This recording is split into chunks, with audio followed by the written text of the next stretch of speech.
Kembali ke Mr. Lawyer on Fire. Kali ini saya sangat bersyukur bisa berinteraksi dengan seorang yang sangat saya hormati, sahabat saya, sahabat keluarga kami, bahkan anak-anak kami pun semua berkeluarga, bersahabat. Sudah cukup lama kita berkenalan. Satu hal yang saya lihat selama ini bahwa beliau orang yang sangat setia, orang yang sangat mengasihi keluarganya, orang yang sangat tertib hidupnya, dan belum pernah saya lihat beliau ini termakan masalah. Belum termakan masalah. Nah, ini justru menarik. Dan yang saya tahu beliau ini memulai hidupnya itu dari, boleh saya katakan, mungkin kami berkenalan di nol, tapi mungkin juga dia dari minus ini. Kita tidak tahu, nanti kita akan lihat, gitu ya. Dan banyak sekali menurut saya nilai-nilai yang akan kita bisa explore nanti dari beliau, yang akan sangat bermanfaat bagi netizen semua. Baik, saya akan mulai. Beliau bernama Heskamer Carlos Munte, menikah dengan Ibu Boru Tauruk, anaknya ada 4, semua sudah berhasil. Tidak ada anak beliau ini cuma 1, ya. Cucunya sudah 6 kalau nggak salah ya. Oh, sudah 8, luar biasa, sudah 8 cucunya. Kalah jauh saya, gitu. Baik, saya akan mulai, Pak Munte. Kita senang. Tolong dulu Bapak ceritakan kepada pemirsa latar belakang keluarga. Seperti apa? Bapak datangnya dari mana ini? Keluarganya seperti apa ini? Silakan, Pak. Terima kasih, Pak Limson. Ya. Saya pernah dengarkan cerita dari ibu saya. Setelah ibu saya menikah dengan bapak saya, sudah hampir 10 tahun belum dapat anak. Dan keluarga dari bapak saya sudah minta kepada bapak saya supaya ibu saya ini diceraikan. Oh. Jadi tahun ke-9 pendeta Tuan Has namanya, dia adalah ketua daerah Masyarakat Hari ke-7 Sumatera Utara, datang berkunjung ke gereja kami di Huta Bayu. Kebetulan pada waktu itu adalah kumpulan distrik. Kumpulan distrik ini ialah berkumpul beberapa gereja Masyarakat Hari ke-7 di wilayah itu, berkumpul di gereja kami di Huta Bayu. Sebentar, Pak, supaya gampang kita bayangkan ini. Huta Bayu itu kalau nggak salah di sekitar Pematang Siantar gitu ya? Ya, okay. Jadi dari Siantar lebih kurang 35 km. Oke. Jadi rupanya pendeta ini dari depan sudah memperhatikan ibu saya ini. Ya, mungkin ibu saya ini termasuk yang aktif di gereja. Jadi pada saat itu banyak anggota-anggota jemaat yang hadir. Lebih kurang ada 10 gereja yang datang berkumpul bersama-sama. Yang menjadi tuan rumah ialah gereja kami. Dan pada sore hari, Tuan Has ini, pendeta Has ini, seorang berkebangsaan Belanda, mau pulang ke Pematang Siantar karena mereka tinggal di Pematang Siantar. Dan sebelum pulang, mereka singgah di rumah kami. Rupanya pada waktu mau pulang, Tuan Has ini bertanya kepada ibu saya. Dia baru sudah mulai pintar lah bahasa Indonesia. Dia tanya, "Ibu, sudah berapa anaknya? Ibu saya nggak bisa jawab, ya, dia air matanya mengalir. Rupanya pendeta Tuan Has ini merasa bahwa bahasanya itu salah, sehingga ditanya kepada salah satu anggota jemaat yang hadir di rumah kami itu, tadi saya tanya ibu itu berapa anakmu? Kenapa ibu itu menangis? Apakah bahasa saya salah? Oh, kemudian si bapak itu bilang, tidak salah.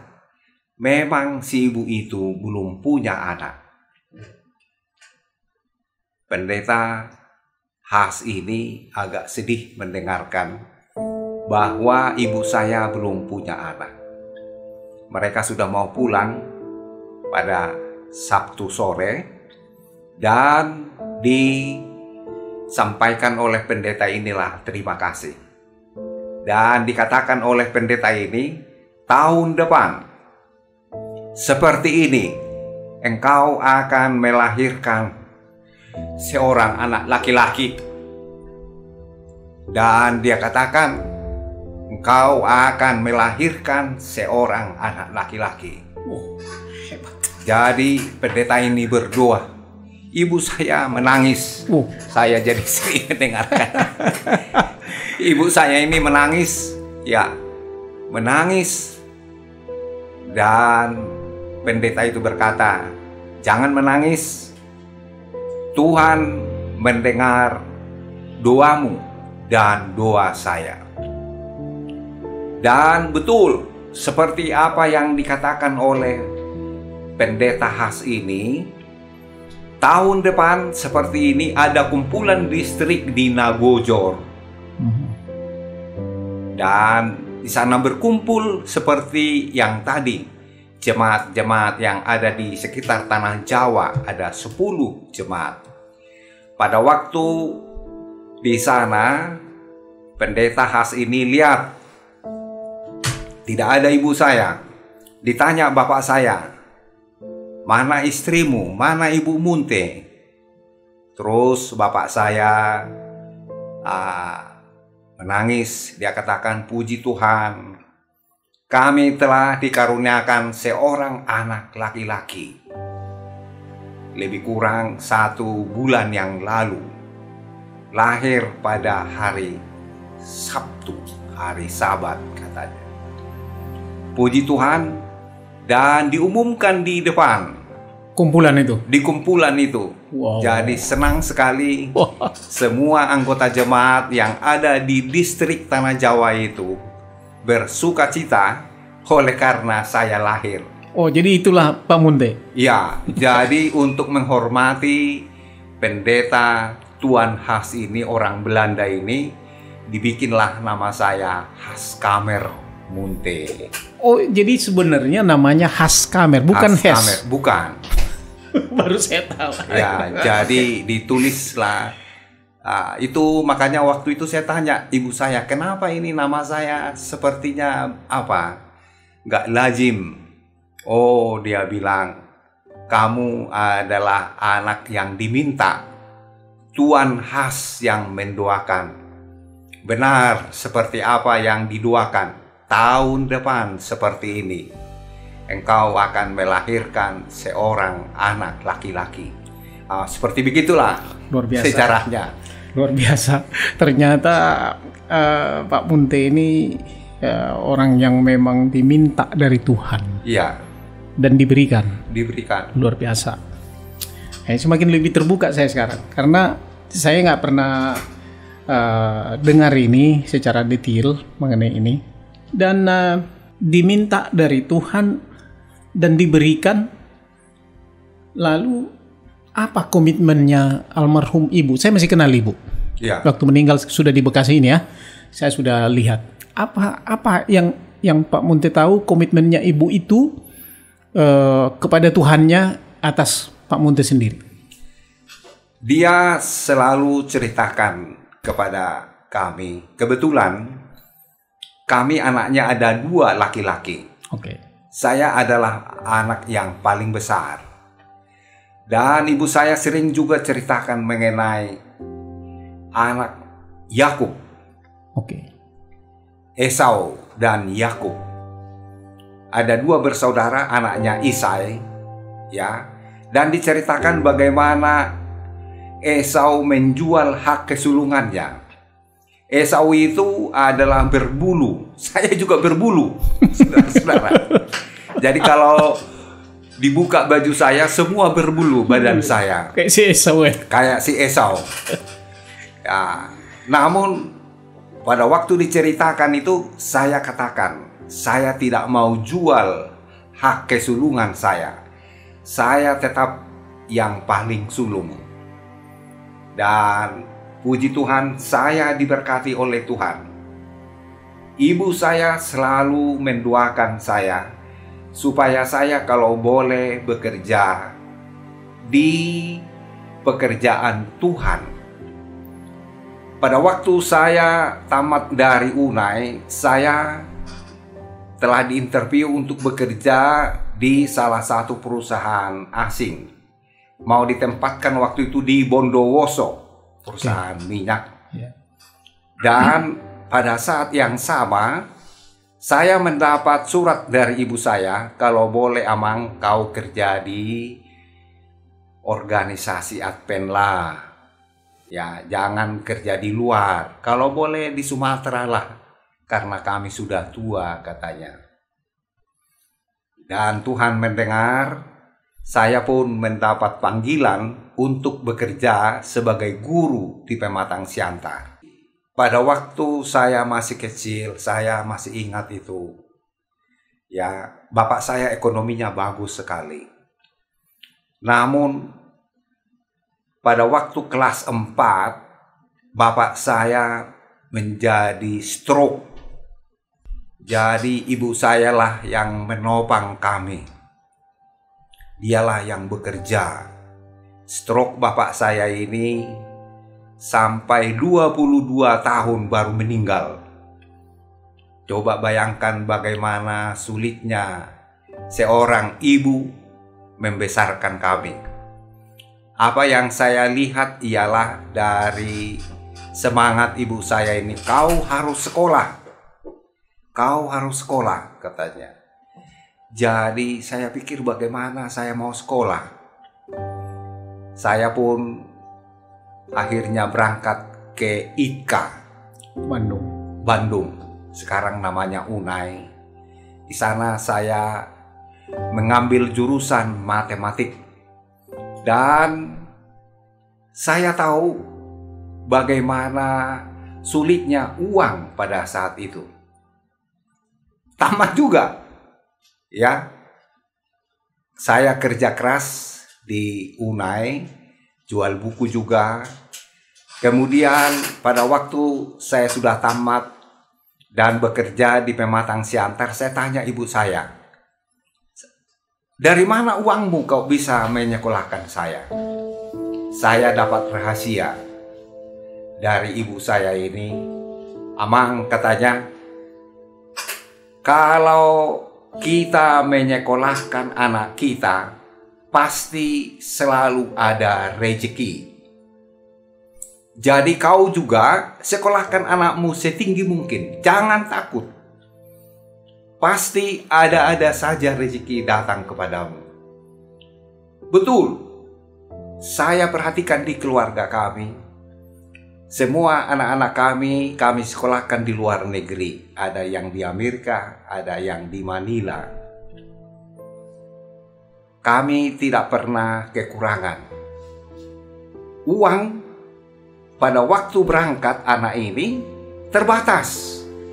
Namun Tuhan sangat baik. Kami bersyukur Tuhan mencukupkan kami. Selalu ada saja tambahan yang saya dapat di luar gaji. Ada teman-teman yang minta kepada saya, coba bantu saya bikin ini, bikin laporan keuangan, bikin advisor dan lain sebagainya. Saya kerjakan. Saya dapat duit tambahan. Dari sanalah saya bisa saksikan apa yang dikatakan oleh ibu saya itu, kalau kita menyekolahkan anak kita, pasti ada jalan, pasti ada rezeki. Betul, pada waktu anak-anak kami sudah selesai sekolah, rezeki itu apa? Berkurang. Gak ada orang lagi yang mengajak saya untuk mengerjakan proyek dan lain sebagainya. Ya, sekarang anak kami yang kecil sekolah lagi. Saya mau ambil spesialis. Saya bilang, wah, gak ada lagi duit bapak. Bapak sudah mau pensiun ini. Tuhan itu baik. Ada yang kasih pekerjaan lagi. Jadi seperti itulah, karena apa yang dikatakan oleh ibu saya itu, saya ingat. Jangan takut menyekolahkan anak-anakmu. Ini saya terus terang menjadi berkembang. Pemikirannya sekarang saya berkembang. Di situ saya lihat ada blended di situ. Ada cita-cita, ada penyerahan total, ada keinginan yang luar biasa. Aku mau tanya dulu satu pertanyaan. Untuk ketiga hal ini nanti, kalau boleh saya tahu, apa sih pendidikannya almarhum ibu? Kok saya lihat visinya luar biasa. Ibu saya sekolahnya lebih tinggi daripada bapak saya. Ibu saya sekolahnya HIS, sekolah Belanda. Kalau HIS, sekolah Belanda itu SD ya? SD, SMP? SMP. Oh, SMP, oke. Dan sekolahnya cukup bagus. Namun karena adik-adiknya masih ada lagi beberapa di bawahnya, akhirnya dia berhenti. Ya. Jadi sekolahnya sampai HIS. Dan dia bisa-bisa juga berbahasa Belanda sedikit-sedikit waktu sekolah di sekolahnya itu. Di sekolah itu ya. Ya.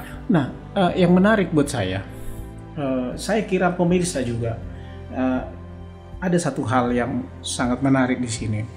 Ada ada visi ibu itu bahwa anak-anaknya harus sekolah harus berhasil.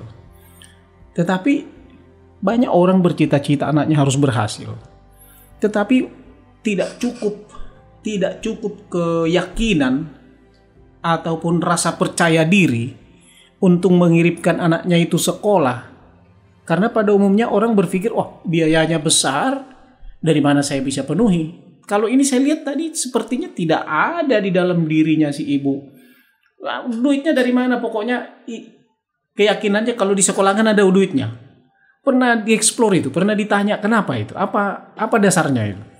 Jadi saya tanya dia, dari mana? Siapa yang kasih rezeki atau pekerjaan sama Inang? Saya panggil Inang sama ibu saya. Ibu saya ini pintar, tukang. Memanjat juga bisa, memperbaiki atap dan segala macam. Wow. Wah, jadi tetangga minta. Tetangga kami ada yang sudah janda. Dia bilang, ya Dek, tolong dulu bantu ini atap rumah saya. Dia perbaiki. Dan yang lain-lain, pekerjaan apa saja bisa dia kerjakan. Sangat luar biasa. Dan dia katakan, begitu kau selesai dari Ika, rezeki itu berhenti. Gak ada lagi datang yang yang menyuruh saya, yang memberikan pekerjaan tambahan kepada saya, katanya dia. Jadi very strong ya. Dia punya keyakinan itu. Artinya ada nilai yang luar biasa di sana bahwa saya akan lakukan untuk anak saya ini, rezeki akan ada. Iya. Kan begitu kan? Iya. Nah, boleh nggak? Ini kita keluar sedikit dari mengenai keyakinannya ibu itu. Tapi kita ini orang-orang yang sudah senior citizen lah. Kita sudah punya pengalaman menyekolahkan anak, menghadapi masalah dan sebagainya. Yang saya mau tanya, ada nggak terlintas di pikiran Bapak bahwa sebenarnya ketika anak ini kita perjuangkan bahwa ini harus berhasil, maka perjuangan kita diberkati oleh Tuhan. Apakah seperti itu pemikirannya, atau ya memang mungkin saja karena kebetulan ada rezeki sehingga mereka bisa tetap sekolah? Seperti apa? Bagi saya ada 7 hal yang perlu di dalam mendidik anak-anak ataupun mengambil keputusan ini. Yang pertama, kita harus punya dream. Dream ya, mimpi. Mimpi. Oke. Jadi mimpi saya, anak saya harus berhasil. Oke. D yang pertama ialah dream. Dream. Yang kedua ialah desire, keinginan. Jadi dream and then desire. Desire, keinginan. Ada kerinduan gitu ya? Ada kerinduan. Oke. Saya rindu anak saya sekolahnya lebih tinggi dari sekolah saya. Oke. Yang ketiga ialah decisiveness, keputusan. Oke. Walaupun sudah ada dream, sudah ada desire, tapi kalau kita belum mengambil keputusan, percuma.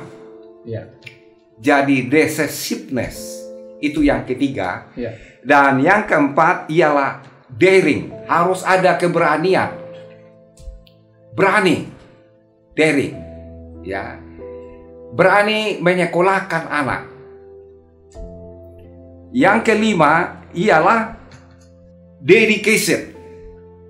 Jadi kalau kita sudah mengambil keputusan untuk menyekolahkan anak, saya kerja harus punya dedikasi. Dan yang keenam ialah direction. Kemana mau kita sekolahkan anak kita itu? Kemana kita mau kerja? Ada direction. Dan yang terakhir, D yang terakhir ialah dependence on God. Tergantung kepada Tuhan. Kita mau bergantung kepadanya. Bagi saya, Pak Nenggolan, sederhana saja. Kalau saya angkat tangan, Tuhan akan turun tangan. Luar biasa. Ini something new, dan kebetulan huruf D semua ini dibikin oleh Pak Munte ini. Number one, ingat ini, saya mau ini kita berbagi. And ini yang salah satu yang saya senang dari beliau ini, ya. Ada formula-formula. Kebetulan beliau ini jurusan matematika ini.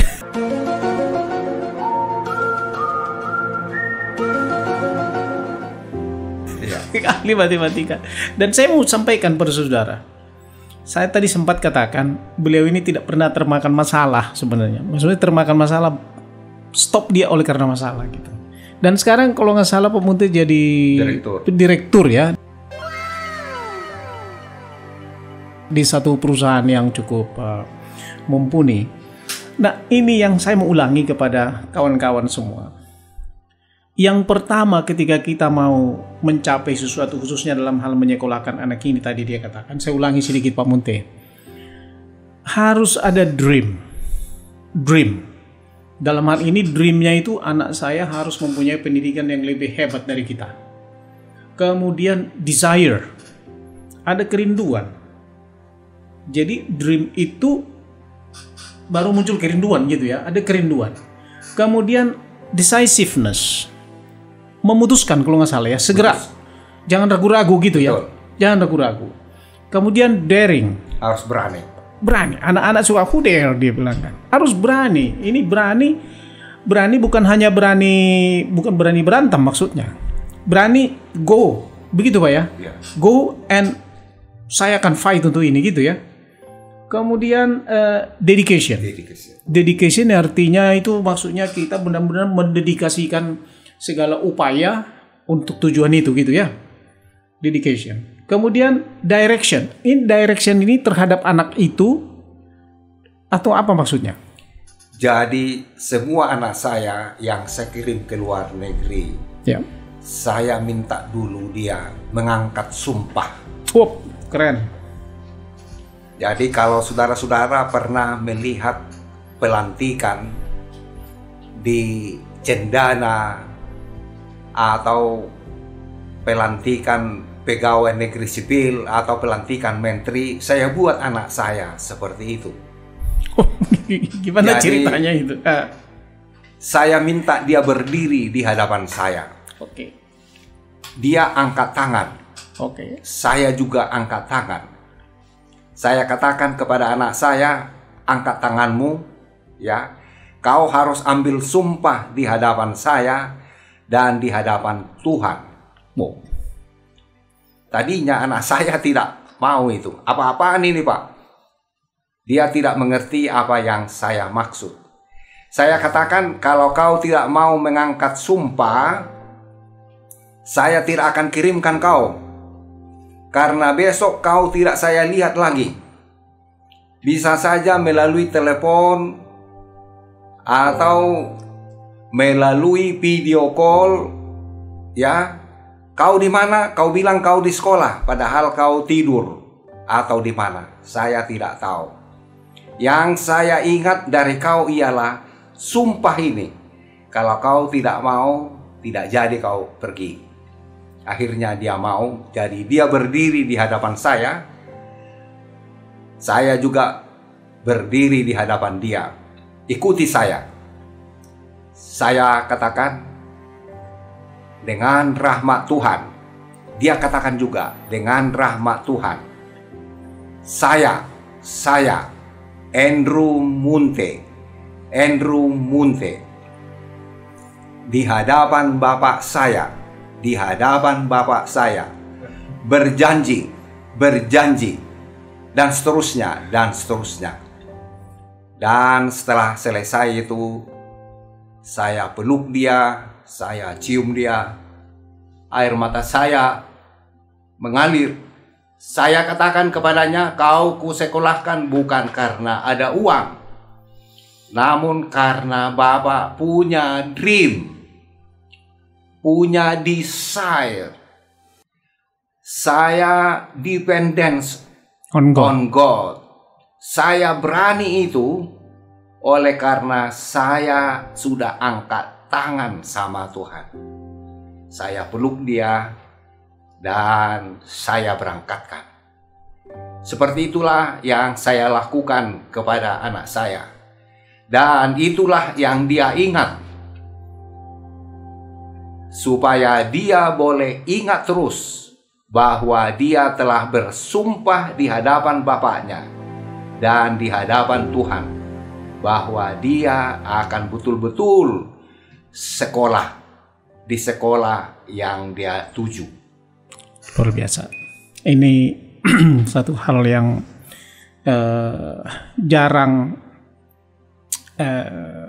dilakukan orang sebenarnya. Seperti saya punya pemikiran yang sama nih dalam hal terhadap anak-anaknya, tapi mungkin mekanisme yang berbeda. Jadi kalau saya lihat ini tadi, ini apa yang disampaikan ini ada 7D ini. Ya, kelihatannya terkristal di situ ya, semua ya. Ini satu hal yang baik, pemirsa. Banyak orang mengeluh susah mendidik anak-anaknya.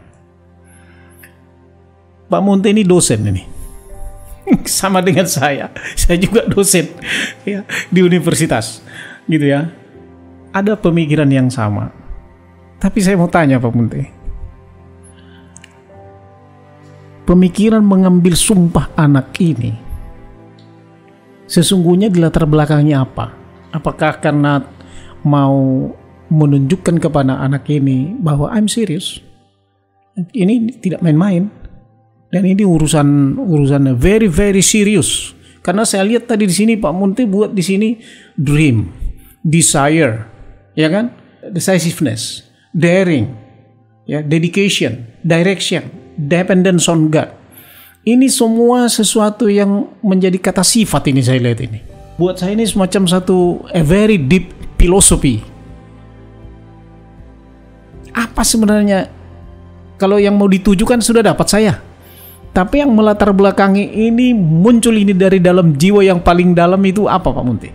Sebenarnya ialah supaya dia boleh mengerti bahwa apa yang dia mau tuju itu harus ada dari dalam hatinya sendiri, kemauannya sendiri, keputusannya sendiri, dan bagaimana dia harus bergantung kepada Tuhan. Bukan karena kemampuan kita. Saya tahu kemampuan saya terbatas. Itu sebabnya saya mau dia juga merasakan apa yang saya rasakan, sehingga dia tidak main-main dengan keputusan yang kita sudah ambil. Luar biasa. Beliau ini punya anak yang paling besar, mengambil S2-nya di United States, di Amerika. Yang nomor 2 putrinya di MBA juga dari Manila. Yang nomor 3 juga MBA Pak ya, dari Manila juga. Dan yang paling kecil adalah dokter gigi. Juga sekolahnya tadinya di Philippines, and then sekarang sedang mengambil persamaan, ambil spesialis lagi ya di Medan kalau nggak salah ya. Luar biasa, berhasil. Beliau ini seorang yang sangat berhasil dalam hal mendidik anak-anaknya. Saya kadang-kadang kan nggak mulus Pak. Namanya anak ini, pernah nggak Pak ada pergolakan di dalam jiwa? Atau masalah yang dihadapi ketika mendidik anak-anak ini?